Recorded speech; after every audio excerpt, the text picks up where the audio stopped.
live via Skype and broadcast to you by YouTube. It's the Hashtag Wrestling Podcast. I'm your host, Turnbuckle Jim, and with me are the two councilmen from Suplex City. Fast count, and unlike RG3, I know I'm not the best quarterback in the NFL, but I can tell you I am better than him. Wow, and you got part-time Titantron here. We're making a valiant return. Yay, Titantron's back with us. All right, folks, so we have a pretty packed episode we're going to go ahead and talk about Raw from this week. Raw to me, they really didn't have anything substantial in it, maybe a couple things. So I think we're going to go through that pretty quickly. And then we have apparently 20 matches to predict over the between the NXT Takeover Brooklyn and also SummerSlam 2015. So there's a lot of stuff to go over. And also, stipulation change. The winner of this one will actually pick our next pay-per-view we're going to do. And then finally, we're going to be doing, next up, we'll likely do SummerSlam 2003, our review of that pay-per-view. And then finalize with our top 5 celebrity appearances, because both Jon Stewart, I was going to say John Cena there for a second, and Stephen Amell will be part of the action come Sunday. So, you guys ready? I'm just at the point where Cena comes out for the contract signing, so I want to see how messed up his mug looks. She doesn't look too bad. He definitely sounds a little different, though. I wonder how much of Nikki's makeup he used. Probably all of it. So, Tim, did you get a chance to watch through Raw? I did. And overall impressions, anything you really liked or didn't like? Although I am a Cena fan, I liked Seth Rollins' little tirade. It was accurate. And I liked Cena's response too. I liked Undertaker and Lesnar back and forth. I mean, it was a decent show leading up to a pay-per-view. It's about what you'd expect for something like that. Yeah, there was no really huge wrestling matches. The only thing that was really kind of I wouldn't say shocking because it felt very predictable, was Dolph Ziggler's return. Oh yeah, when I started chanting it before he came out. Yeah, everybody could see that coming. I mean, it was just so obvious, but it was good. At least the feud actually has a match in it, because they've been going back and forth for 3 months now, I think, at this point. Because I think it started out when we first saw Raw in Richmond, right, Bri? I think so, yeah. Yeah, so it's been 3 months they've been doing at it, and they're finally doing a match. So I'm interested, and I'm hoping that this is they're actually going to continue for quite a while too, because I think that the feud itself definitely has some legs to it. No pun intended, because Lana and Summer Rae are looking pretty good too. What was I talking about? Brian, so what you saw so far, anything that really stuck on your mind about Raw? Again, I'll say that I'm blue in the face. Summer Rae's got the biggest ears I've ever seen in my life. She needs to wear the Princess Leia things to hide them, I think. It's weird, if you watch it, I don't know how you guys will watch it, but I sort of feel like as each segment went along, you were like, I know how SummerSlam's going to go for that match, for that match, for that match. It just, the whole card just laid itself out. Yeah, it pretty much did. I mean, it's a huge card. They have 10 matches. They're doing this over 4 hours. It's going to be exhausting. And hopefully they won't break it up like they did WrestleMania. Oh, we'll have a musical act here. Oh, we'll have The Rock show it up, and Ronda Rousey. Actually, that was pretty cool. But yeah, it's just gonna be honestly, a 4-hour pay-per-view. We'll see how this goes, because a 4-hour WrestleMania, that's a whole freaking week. That's not just a night. That's a whole weekend I'm spending watching wrestling. And besides the fact they added the NXT pay-per-view the day before this too. Seriously, I'm going to be watching wrestling, all weekend. And that's a bad thing, but it's going to be pretty time-consuming. And that's why I also we weren't going to pick NXT, because that's just, it should just be called NXT Overkill. Yeah. Speaking of Overkill, I see Cena has come back with a brand new shirt. Yeah, with the U colors to it, too. Yeah, I wonder if The Rock said anything about that. He probably doesn't like it. Yeah, but as far as everything else, dude, Seth Rollins' stuff was spot on. It was fantastic, but like I said, everything else is just way too predictable. Yeah, honestly, Seth Rollins, I think, is probably the breakout star of 2015. 2014, because he has just been like grasping that freaking brass ring, and just been one of the best heels I think we've seen in a long time. I'll tell you one of the best things I saw. It's like this ongoing thing where they just like keep stealing Byron Saxton's chair. That's hilarious. Poor Byron Sexton. Well, he's like the new guy there. He's constantly, being harassed. So, he's essentially like what Cole was about like 15 years ago. So yeah, he's definitely earning his stripes there. But I don't know. I don't think like really should even grade Raw because it was a go home show, and there really wasn't like it wasn't designed only just to build up the pay per view and to advertise that. So I think it did its job. So good job, Raw. Yeah, I mean, I agree with you on that one. It's not like, there wasn't any spectacular wrestling. It was all just build-ups to storylines. There was no spectacular matches, nothing crazy. I do think the Raw following the pay-per-view will probably be a really good one, but we'll have to just wait and see on that one. Yeah, well, we will have to.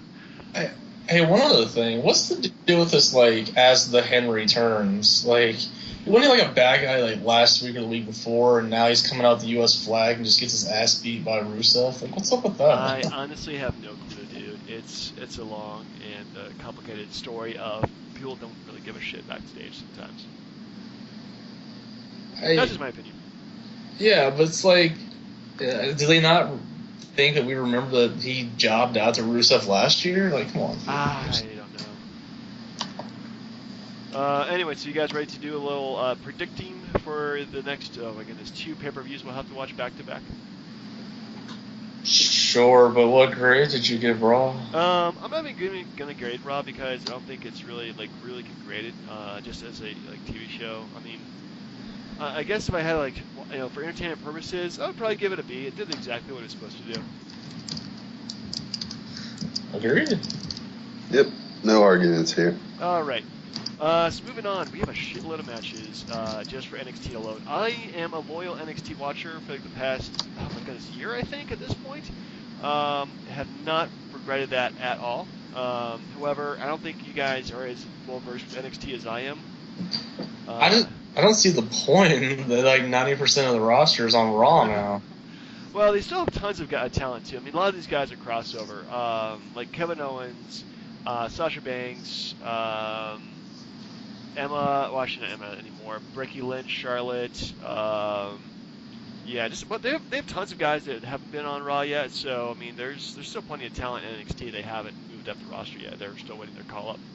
There's still Samoa Joe. There is still Samoa Joe. You cannot knock that, man. I forgot he was there. Anyway, so let's just go through the matches in order which they probably will or not take place, and then just kind of predict them.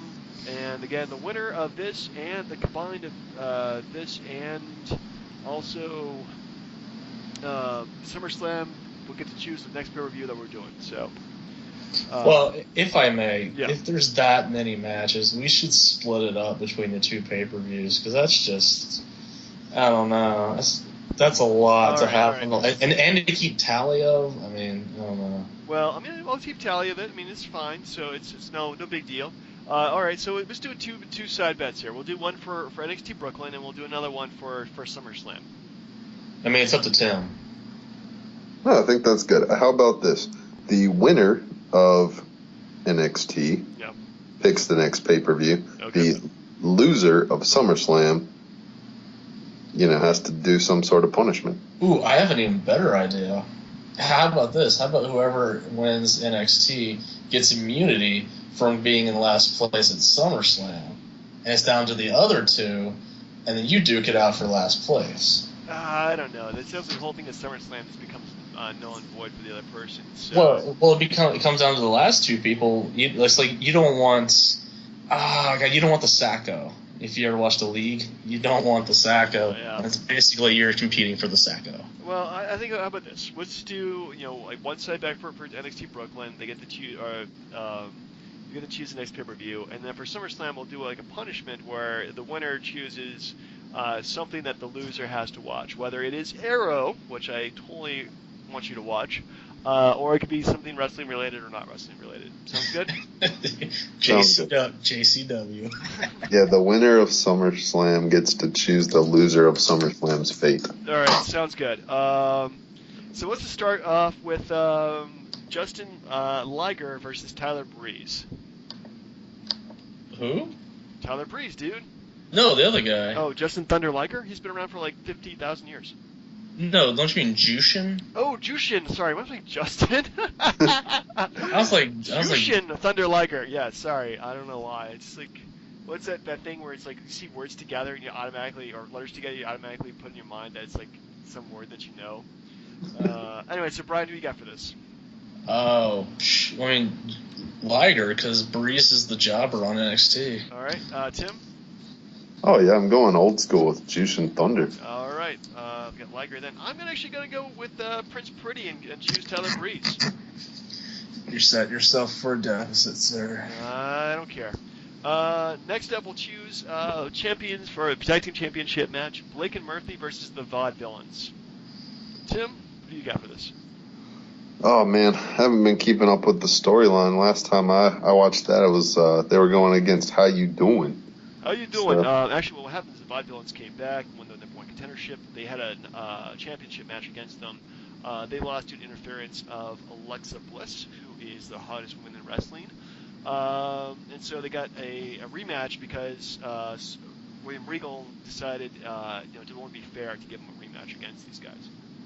all right, then I go Vaudevillains. Go with the Vaudevillains. All right, I'm also going Team Double V too, because those guys, their gimmick is just timeless. Brian, you got? Who are those other guys that was like, and you can't change that? Are those dudes? That's Enzo Amore, wasn't it? Yeah, Enzo and Big Cass. Yeah. Those dudes should have been a champ. They So really I'm gonna should. go. Whoever the tag champs are, I'm picking them. All right, going for Blake and Murphy then. Team BAMF. All right. So we have let's choose next: Baron Corbin versus Samoa Joe. I'm gonna go first in this one. I'm gonna pick Samoa Joe. Ryan, who you got? Baron Corbin. Baron Corbin. All right, putting over the new guy from KC. I think it's Kansas City. Tim, who you got for this one? Joe is going to kill you. Joe. He is gonna do that. Next up, Eva Marie versus Carmella. Brian, we go back to you. What do you got for this one? Wait, who was it again? Eva Marie versus Carmella. Carmella. Carmella, yeah, I agree. I can't stand Eva Marie. She is a bitch. So, yeah. So Wait, is that the same one that dances all weird? Or you should? No, that's Emma. She's the one that does that didgeridoo crap or whatever that is. That kind of crap. Oh, okay. I don't even know who either of these people are, so I'm going to go with the one you guys didn't pick. All right, go for Eva Marie. Okay, that's your funeral. Anyway, sticking with the theme of doing Divas matches, Sasha Banks versus Bayley for the Divas champion, or for the Divas championship. I'm going to go Bailey. Go Bayley. Brian, who you got for this one? Sasha Banks. Sasha Banks making the bank statements. All right, I'm also gonna go with Bayley too. She's a hugger. Well, I mean, how many women are down on NXT to where even if Sasha loses, Bayley's got contenders for the belt? You know what I mean? Yeah. Like, I still don't think they're done with these people yet. Yeah, their roster has been kind of depleted since the three ladies went up to the main roster. So yeah, I guess it kind of opens up more space for more divas to be in the action. So I don't know. I guess it's kind of hard to predict at this point. Anyway, last Divas match, I have 3 Divas matches on the card, which is actually pretty impressive. I don't remember the last time I think we've ever had that before. And by the way, it's not the Divas Championship, it's the Women's Championship for NXT. There are women wrestlers, not divas. So, Dana Brooke versus Emma versus Becky Lynch versus Charlotte in a fatal 4-way match. Wait, why are they doing that? I think they should do that. I don't know. It's been predicted in the card, so... Wait, so who's the other person besides it said Becky Lynch and Charlotte? Becky Lynch, Charlotte, Emma, and Dana Brooke. Dana Brooke sounds new. Yeah, she's pretty new. I'll go with her. Oh, really? All right, so Dana Brooke. Tim? I'm going with a little bit of flair. Charlotte. I'm going to go with my girl, Becky Lynch. Because why not? Talking about my girl. I've come around on her. She is fantastic looking. She is nice. She is nice. And she hasn't really done anything like really skanky, but there's some nice photos of her online. So next up we have the more fit Bull Dempsey versus Elias Sampson, which is pretty much a squash match. So I'm going to put Bull Dempsey. Mm-hmm. Yeah. You guys agree with me? Yeah. Yep. All right. So nothing new there. Another probably squash match. We have Tyler Dillinger, Perfect 10, versus the debuting Apollo Crews. Apollo Crews. All right. Yeah, I'm picking the kid with the cooler name. Yeah. Is he gonna come out with like the American flag shorts and the top hat? If he did, that would be fucking awesome. But yeah, I'm also going to pick Crews in this one too. All right, another tag team match, four-man match. We have the team of Chad Gable, Jason Jordan, Dash and Dawson versus the Hype Brothers of Zack Ryder and Mojo Rawley, Enzo Amore and Colin Cassidy. I'm going to go with what was that? You gotta go Enzo. Yeah, I'm going to go with Team Enzo as well. You going with them too, Brian? Yep. Okay. And finally, you, Tim? Yep. All right. Yeah, it's kind of hard for a four-man team on a pay-per-view to lose the faces, lose the heels. So finally, we come to our probably main event: Finn Balor versus Kevin Owens for the NXT Championship in front of 10,000 people. And it's Brian, a ladder match. was that? And it is a ladder match. It is a ladder match. You can't forget that. Man, Kevin Owens is doing some serious double duty this weekend. Well, it's too easy to do it. Finn Balor. Finn Balor? Mm-hmm. You know, just to do it, I'm going to go Kevin Owens because they didn't give him a title push in the main card, even though they had a chance. So maybe he just wins it back. All right. Well, I'm also going with Balor as well because I think that Kevin Owens is pretty much going to be full-time Raw roster after this and not show up in NXT anymore, which is sad because he made such a good impact in NXT and was such a big fish in a little pond. Well, he's still got to fight Samoa Joe. They already did fight Samoa Joe. It ended up in a draw. Oh. Yeah. All right. They fought like a month ago or something like that. It was pretty great. No, it's actually maybe 2 months ago. So, anyway, moving on to Raw. Not Raw. SummerSlam 2015. All right. All right, and starting off, let's see here. Let's go with Dolph Ziggler versus Rusev. I'm going to go Ziggler. Ziggler on that. All right. Rusev. I'm going to go with Ziggler as well. This one, I think that Rusev is due a loss. Let's see here.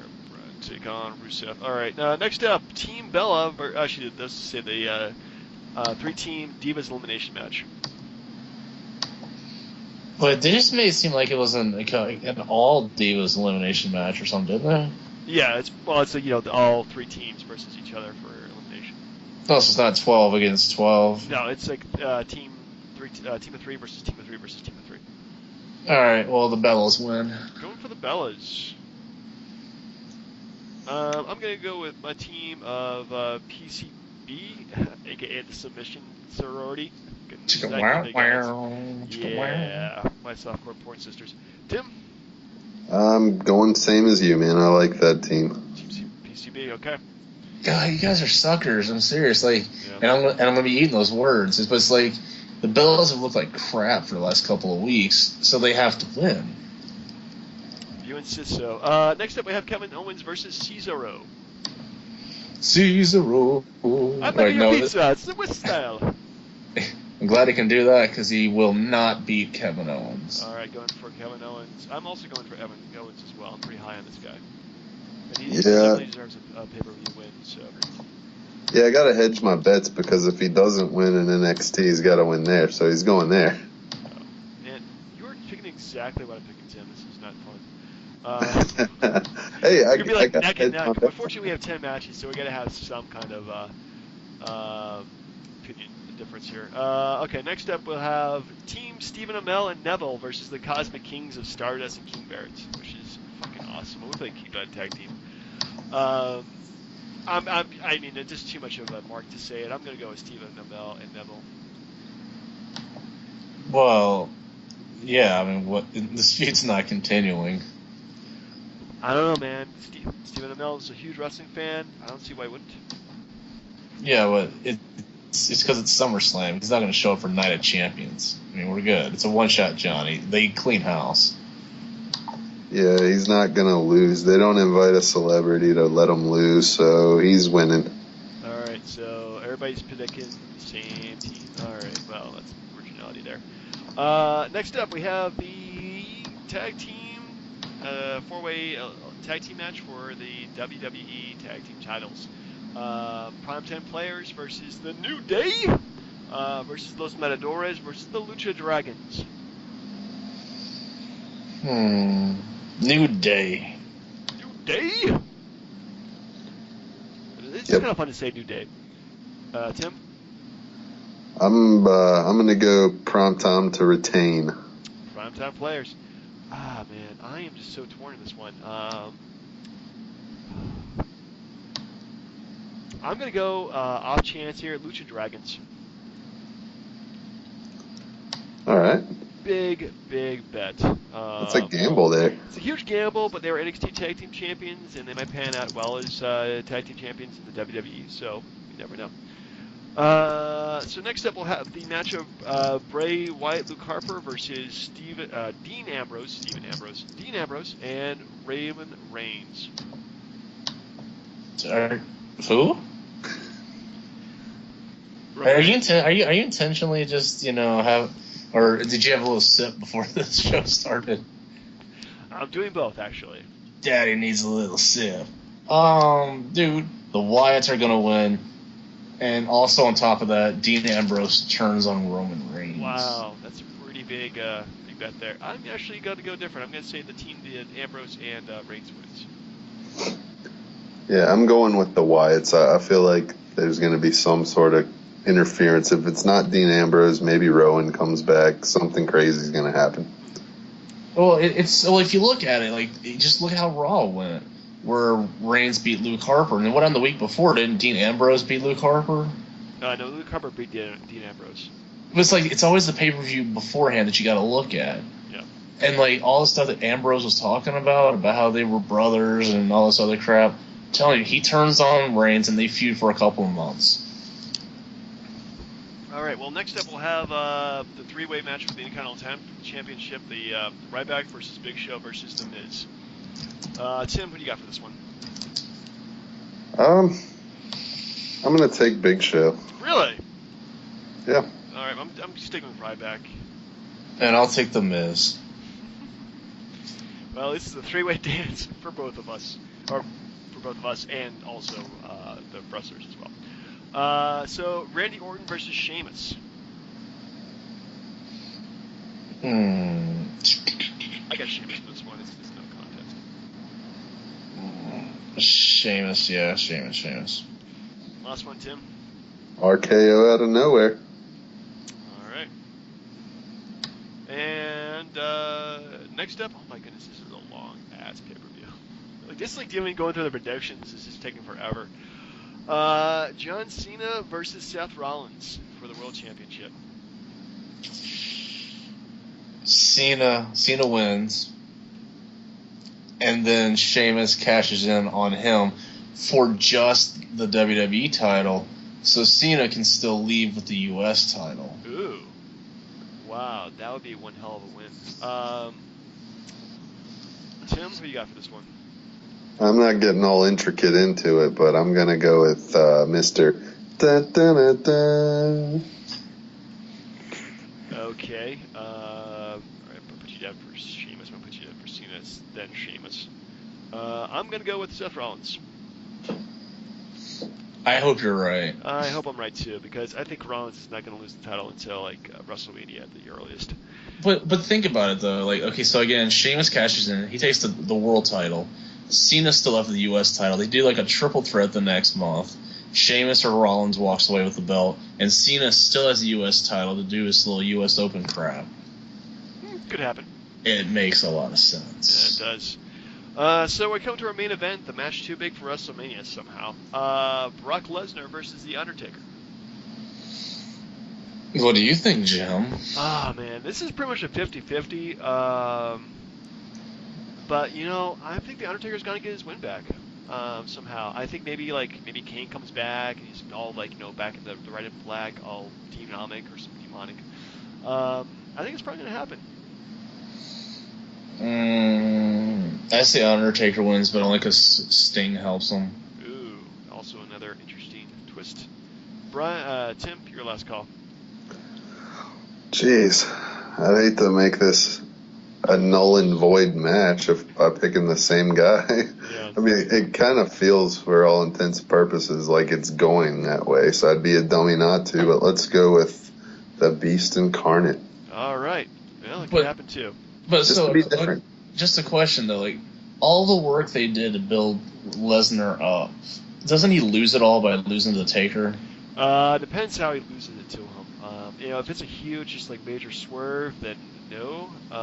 But yeah, if he just like gets tombstone like 3 times and he loses the match that way, that would be a huge loss for any kind of push he's gotten. Now, could you guys see it to where he gets his ass whooped so bad that he just retires and this was his last match? No. I think Undertaker's got 1 or 2 matches left in him. I think he has at least one more WrestleMania. Yeah, 1 more where he can, you know, maintain his semi-streak or whatever he wants to call it. He's trying to get 22 and 2. That's too many. Yeah, it really is. Anyway, speaking of SummerSlams, we have SummerSlam 2003, which we all watched that this week, didn't we? We did. All right. So let's just go, you know, match by match. Actually, first of all, this is coming for you from Phoenix, Arizona. Attendance of 16,113 people in the America West Arena. West. Yep. Yeah, this one. West. Thank you, Elmer Fudd. No, it was Kripke from Big Bang Theory, right? Arena. Arena? Yeah, the arena. Anyway, so we have the opening match of Team La Resistance defeated the Dudley Boys to keep the tag team championships. Tim, what'd you think about the match overall?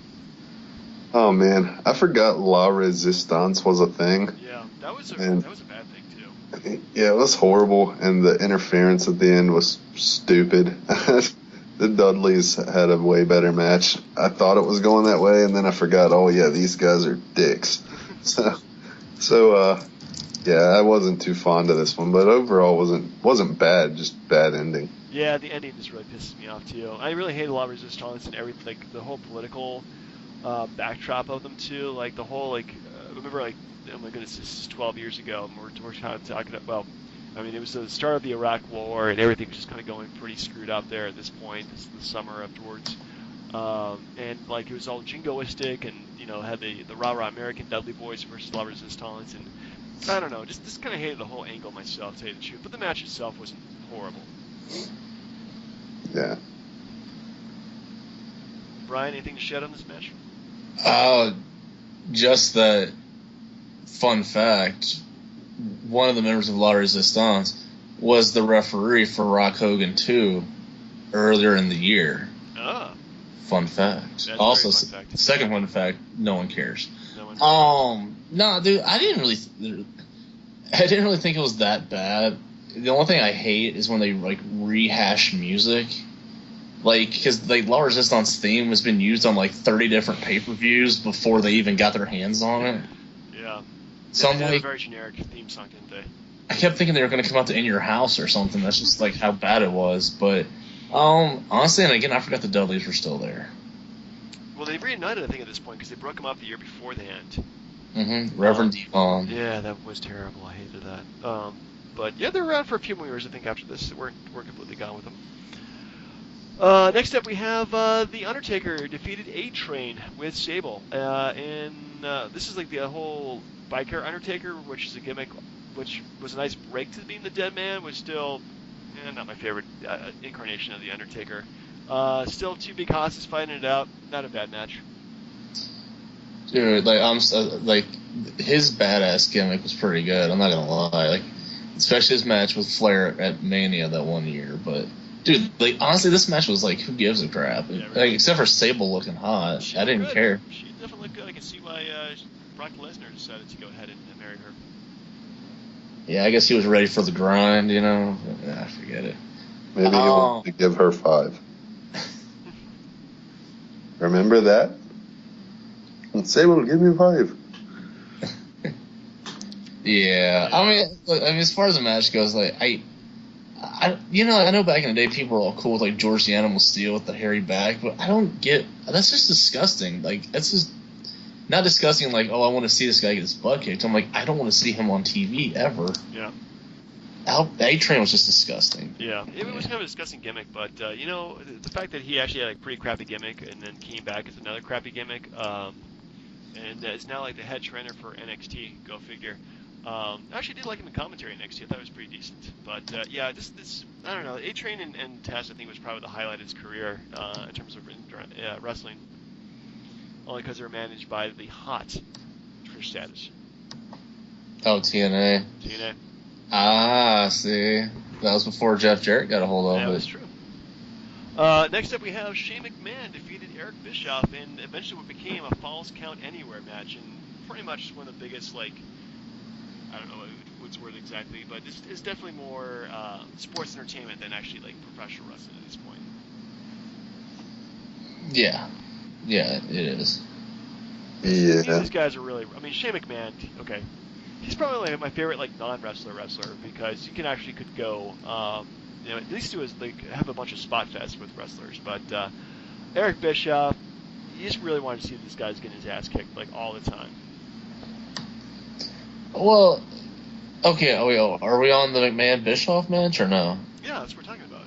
Dude, like, I thought that whole angle was weird, and then like Coachman just comes out of nowhere, like from announcing to like, hey, I'm gonna look like a tough guy and kick your ass. And then I did like at the end when Shane took Bischoff and slapped Austin in the face. Yeah. But then that whole he's not allowed to touch the wrestlers thing was kind of stupid to me. Yeah, that was kind of ridiculous. I mean, the whole, I don't know, like, Austin and Bischoff's whole dichotomy there in Raw was just kind of embarrassing, really. It didn't play well at all, if you ask me, and it just was kind of blah. But yeah, I liked them. I mean, I think the match itself was at least entertaining, but the backstory was just kind of bizarre. Like, didn't like Bischoff try to rape Linda McMahon or something like that? It was pretty horrible.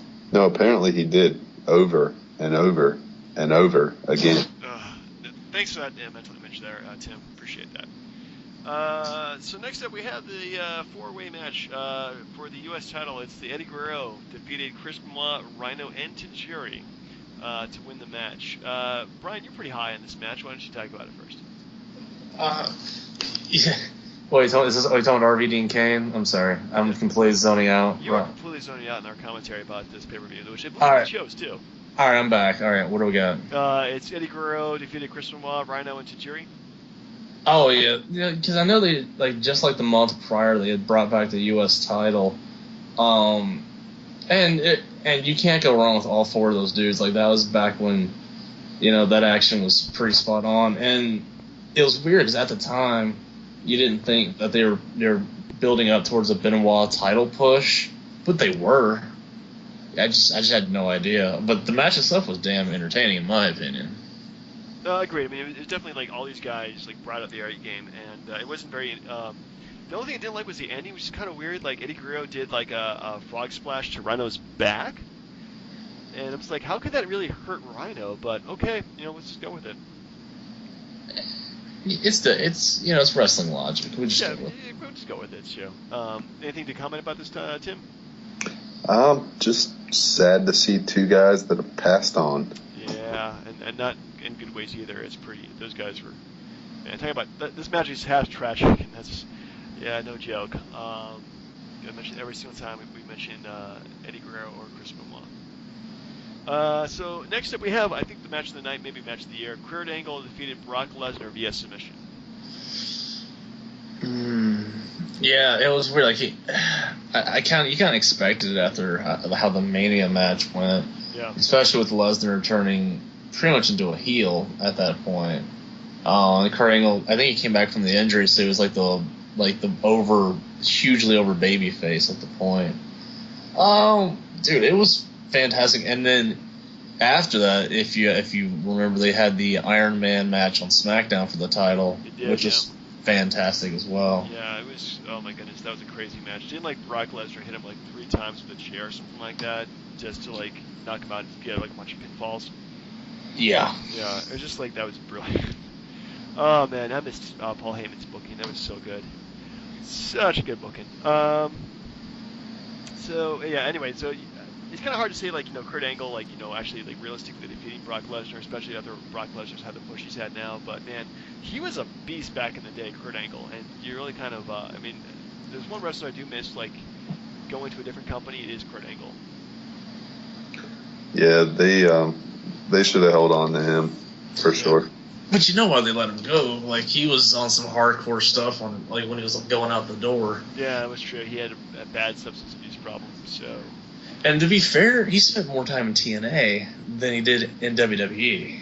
Yeah, wow, he's been in there for a while, hasn't he? Yeah, he was their first Hall of Famer, wasn't he? Yeah. Anyway, so next up we have Kane defeated Rob Van Dam in a no holds barred match. This match didn't really excite me because it was pretty much just Kane just destroying RVD. But Tim, you want to comment on this match? Not really. It just wasn't much of a match. It was more like just a beating. Yeah. Yeah, I wasn't very excited about this match at all. Why not? Like, isn't it nice seeing Kane whooping somebody's ass, like not being jobbed out, like on a high spot on a pay-per-view? I don't know. I really don't like seeing that on a pay-per-view. Maybe like on a Raw, I wouldn't mind seeing that. But if you ask me, that's just it's a waste of time, really. Well, but the whole point was that this was the reveal of Kane without the mask on, and they were trying to push him as this like psychotic monster. So they did a good job in the fact that as much as RVD tried, because they were tag team partners at like a couple months before that, he couldn't put a dent in the Kane at all. Yeah, so I guess it was good storytelling, but I wasn't really too excited by it. I mean, is this any worse than hooking up a pair of like jumper cables to like Shane McMahon's balls? That shit actually happen? Yeah. Oh my god.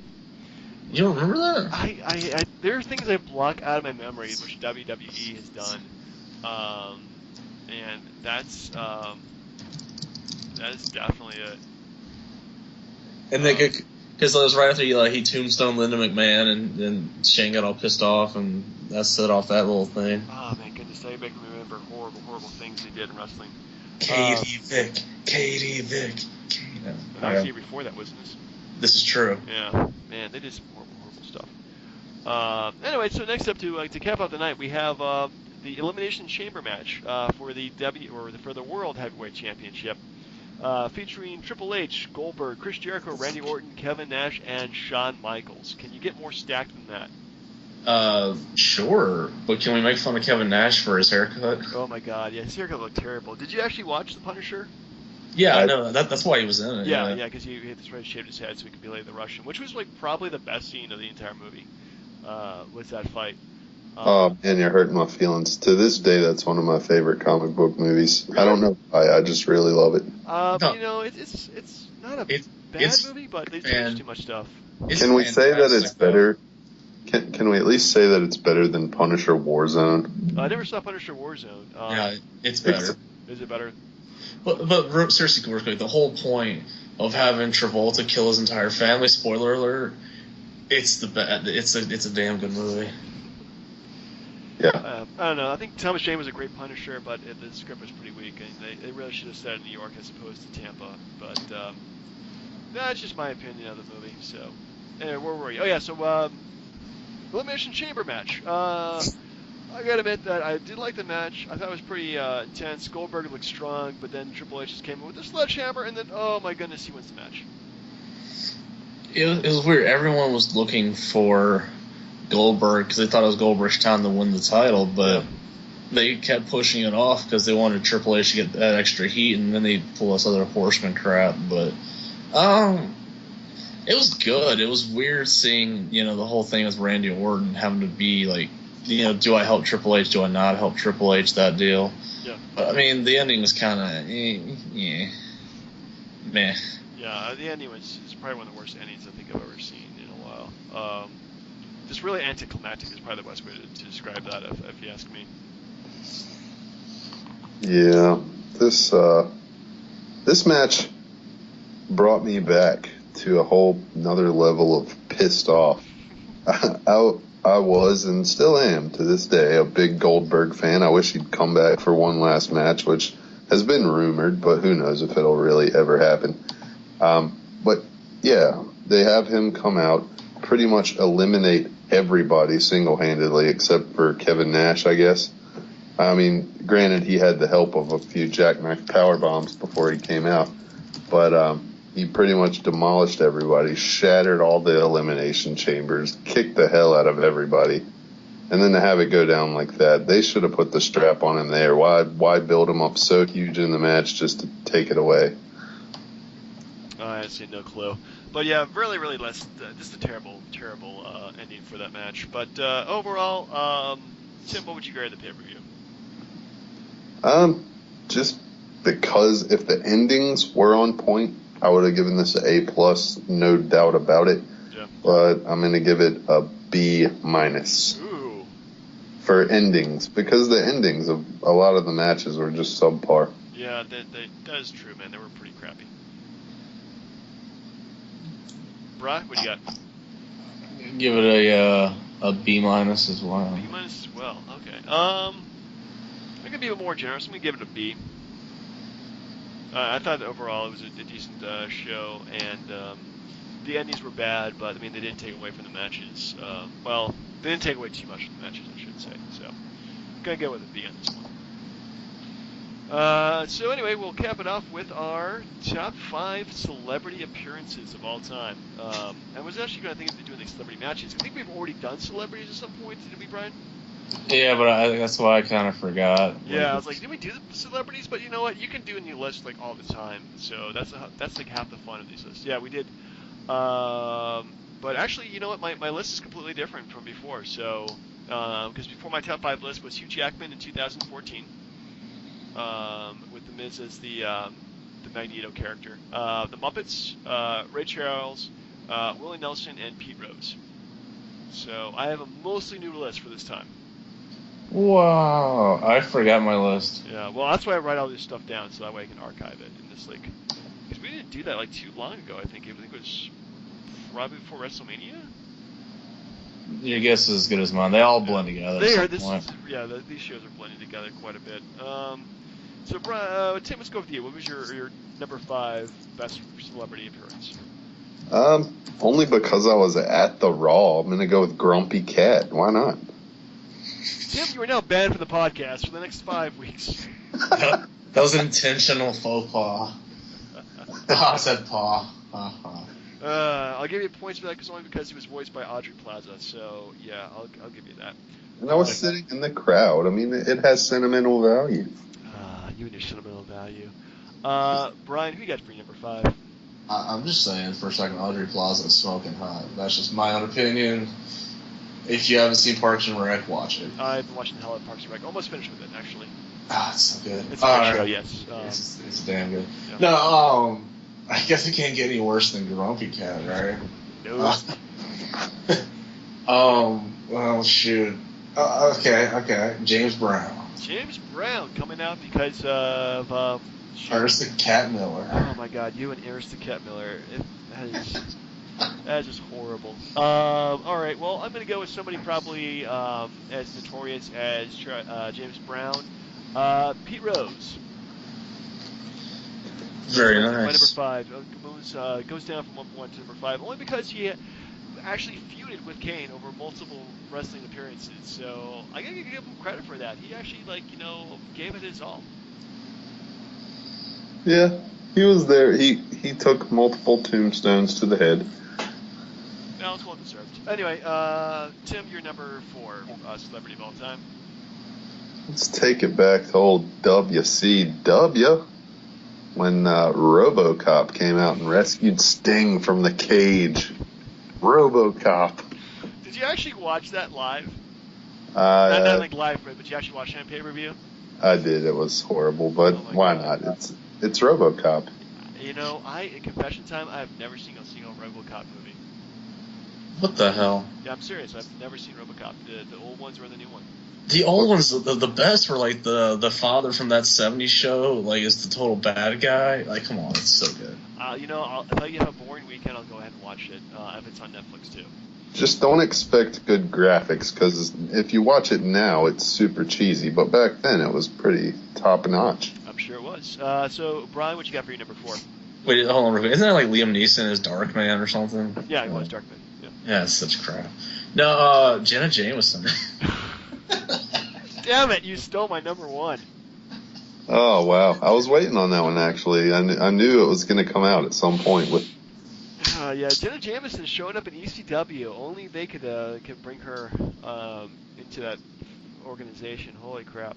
And they tried to like top that. 'Cause they brought in like Jasmine St. Clair to be like Blue Meanie's like girlfriend, and like that actually was like a real life backstage fight because he kept like getting his ass kicked because people kept calling her a skank, but she was. Wow. It was bad. Ah man, this is classic porn stars. Where the hell was I? Oh yeah, so my number 4, Machine Gun Kelly. Ooh. Only because Kevin Owens beat the crap out of him. Yeah, but still, you're condoning musical acts. That's like saying Puff Daddy at WrestleMania is a good thing. No, I'm not saying I'm actually condoning his musical act. I'm condoning the violence against him. Because it really was the best of both worlds. If you want to see Machine Gun Kelly, yeah, he did performance for you, but he wants to see his ass kicked, which is most people wanted to do. He got powerbombed by Kevin Owens. Very well, sir. Yeah, he was part of the action at that point. It wasn't just the music anymore. That's true. Tim, what's your number 3? Oh man, I'm gonna keep it with just horrible right now. So we're gonna go with the one that only one to win a heavyweight title, I believe. Oh God. Yeah. Let's go with the star of Eight-Legged Freaks, David Arquette. Oh my God, David Arquette. Wow.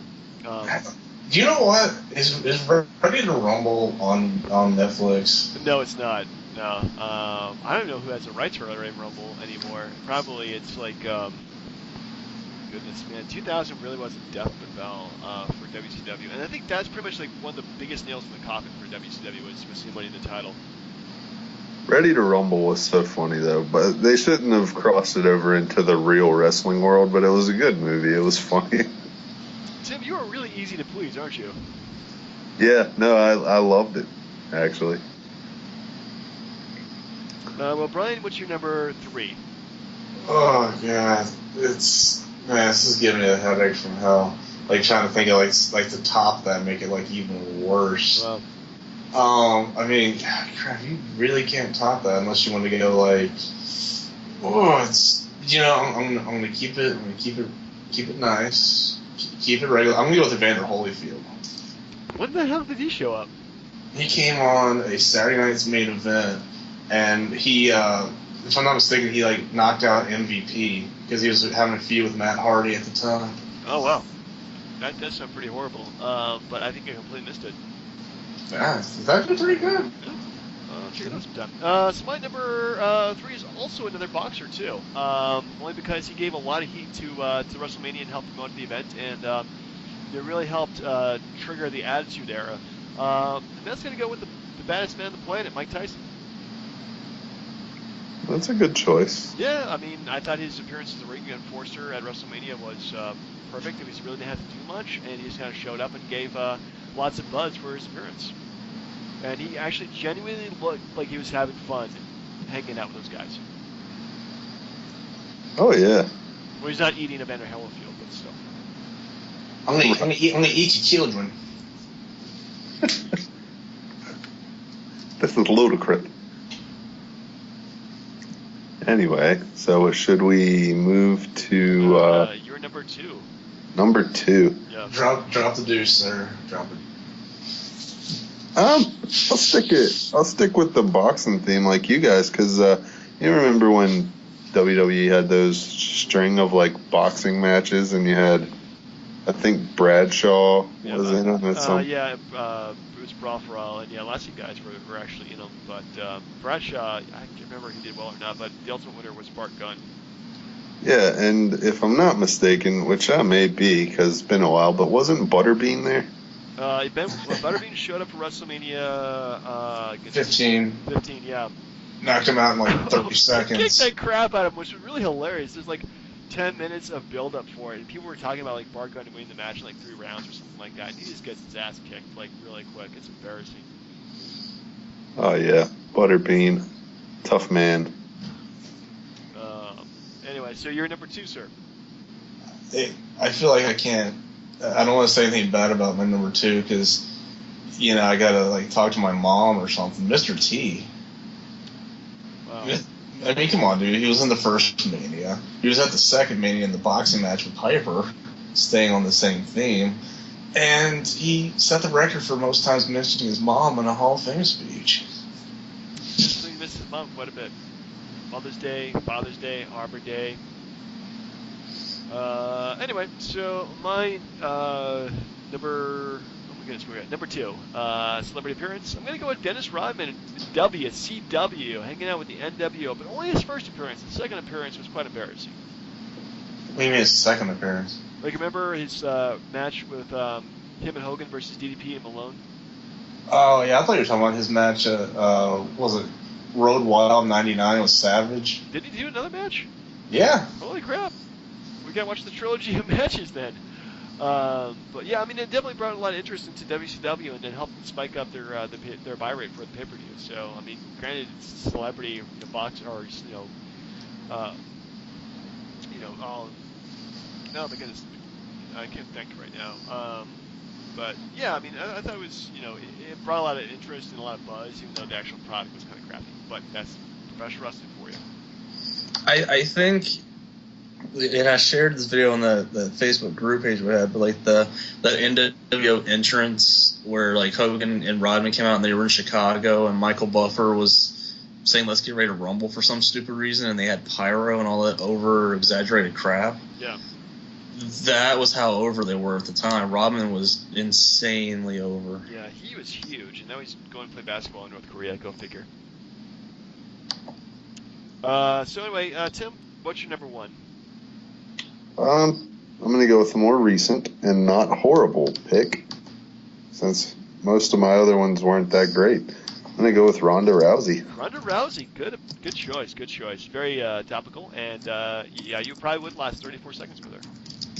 Nope, not at all. Brian, who you got for your number 1? Drew Carey. Drew Carey, competing in the Royal Rumble and then eliminated himself, smartly enough. Damn, skip me. Yep. Well, I'm going to go with my number 1, and because Jenna Jameson was my number 1 before, I'm going to change that to Muhammad Ali for WrestleMania 1. Ooh, all they did was sit there, wasn't it? Yeah, he just pretty much just hanged out there and just made an appearance, but that gave a lot of legitimacy to the pay-per-view. At least the Marachi got in the ring. True, but it's Muhammad Ali, man. You can't go wrong with that. I'm surprised you didn't go Jay Leno. That's maybe like a good runner-up at this point. Fair enough. Yep. So, for next week, we are going to be recapping the 2 whole pay-per-views the whole time. Oh my goodness. Do you guys want to do a top 5 list next week? Nah. No, thank you. All right. Well, I'll start that. We'll go ahead and just put a pin in that for the time being then. So, folks, we'll be watching SummerSlam this week and telling you all about that. I'm sure you'll all love our opinions on it. Like us, comment us, dislike us. Just give us your opinions, please, people. We need as much feedback as possible and as much support or hatred as you can give us. So, for the Hashtag Wrestling Podcast, I'm Turnbuckle Jim. Fast count. Titantron. And everybody have a great week.